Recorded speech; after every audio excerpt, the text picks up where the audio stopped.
Hey guys, this is Dennis Wolf, and this is the new cover of Muscular Development.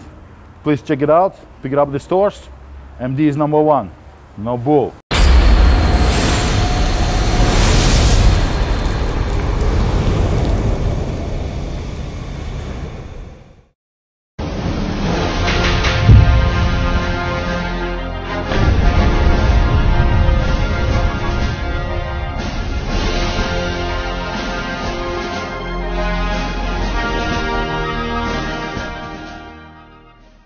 Shawn right here for MuscularDevelopment.com at the 50th anniversary of the Joe Weider Mr. Olympia. We're talking about the Men's Open preview on the eve of the prejudging. I'm here with senior staff writer Peter McGough. Peter, I'm going to put it to you again.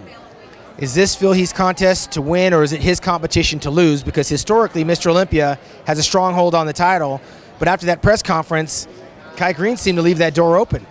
I think overall it's Phil's to lose. This guy is so good. He's got every body part. He's got musculature that we've never seen before. The contours, the roundness, the detail from every angle. Now, he can be beaten in some shots by, say, Kai or Dennis Wolf. But when it comes to the 8 shots, he's always got something coming from the backfield, a bit like Muhammad Ali. There's always something he'll pull out the bag.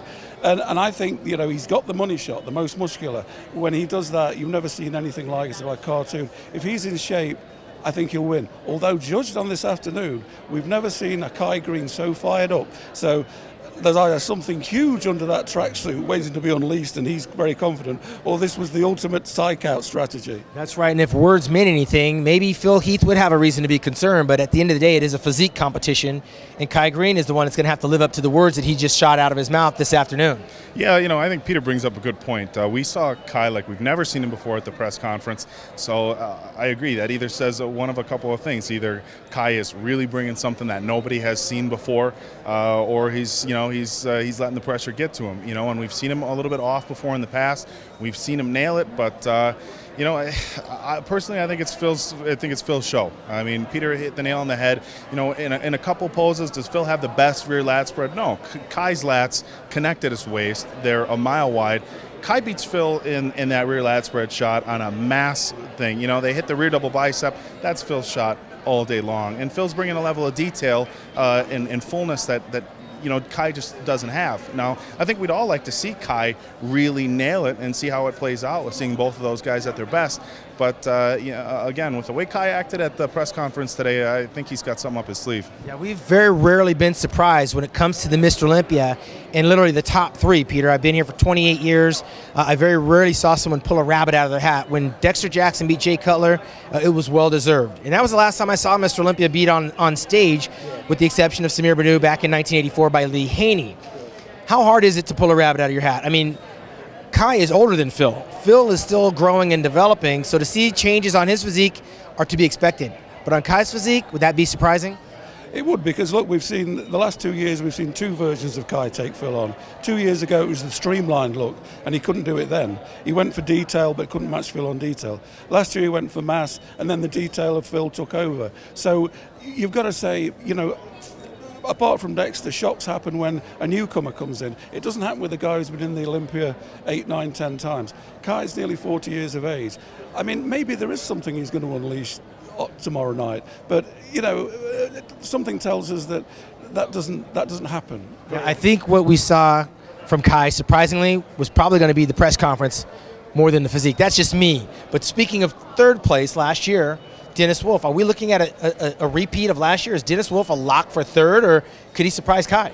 Well, I don't think anybody's a lock for 2nd place. If I have to pick one lock in this whole show, I'm going with Phil as your lock for your winner. Outside of that, you're not really sure. You know, if Kai comes in, you know, at his best and he's on the money, Kai's a lock for 2nd. I don't think Dennis is quite as much of a factor. But Kai slipped last year, opening up the door for Dennis.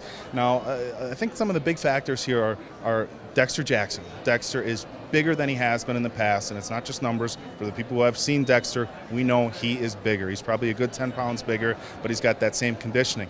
You have to take Rami into consideration. I mean, this guy has every bit as much muscle as everybody on the stage. You know, he hasn't brought it in the past as far as the conditioning or the detail, but if he does, I don't know that Rami can't be up in 2nd or 3rd place if he really nails it. I mean, so there's a lot of really quality competitors. Shawn, I mean, even Ruli Winkler.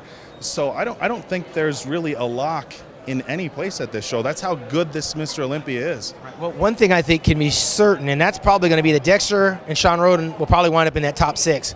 Rami, if there's going to be a surprise, may come from him. But Peter, how many times have we not seen that surprise from May to September by those bodybuilders? Rami didn't beat a whole lot of guys out there in New York. This is the Olympia, and last year he was 8th place. Is he going to be a shocker for the top 6? I mean, Rami was a sensation last year, and he came into New York this year, but he hadn't moved forward. Now, we had the illness factor in it. He was still good enough to win, but he hadn't moved forward. So he's lost a lot of that momentum, I think. He's lost a lot of that shock value. We're no longer thinking, what the hell is that? You know, and even at the Olympia last year, I mean, he was massive in New York a year ago, but he did, you know, people like Dennis Wolf, he didn't, you know, even Dexter beat him. Dexter's the guy to watch. I am absolutely astounded by the physique that he showed 3 or 4 weeks ago. He's bigger than ever, he's as cut. He's the most detailed guy in the contest apart from Phil Heath. So who knows, if Kai's a bit off, Dexter could move up. But I think Dennis Wolf, I mean, his problem has always been, comes out looking great, then fades. He says he's licked that problem. If he does, I think we could, you know, he'll be there in the fight to the end in that top 3. Well, those are front runners. There's a couple of guys here whose careers are actually in the twilight, and we may not see a whole lot more of them, so we need to enjoy it this weekend. A couple of them in the name of the Dominican Dominator, Victor Martinez, 40 plus, and of course Branch Warren, who will be 40 this year. Are these guys that we may be seeing the tail end of their career? Have we seen the best of what they have to bring to the Olympia weekend? I think these guys are still have the ability to be competitive for a few more years, but they're definitely not going to be at their all-time best. You know, and Victor even brought that up at the press conference today. Are his legs as big as they were?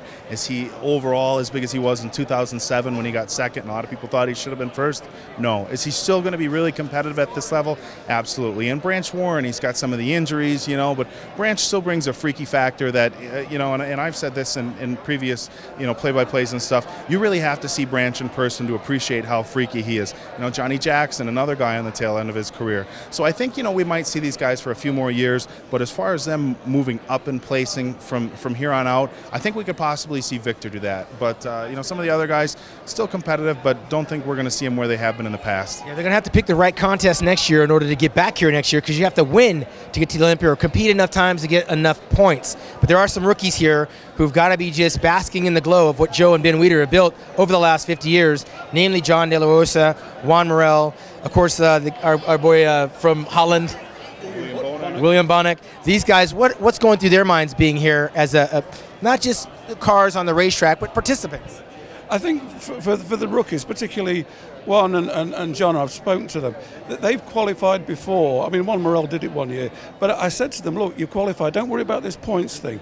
Get in that Olympia contest, savor up the weekend, do the best you can. You're not going to win it, but use that as a platform to get used to the experience, the weekend, all the press conferences, and then when you could make improvements the further year, you're more ready for it. You know, William Bonek, he's been a sensation this year.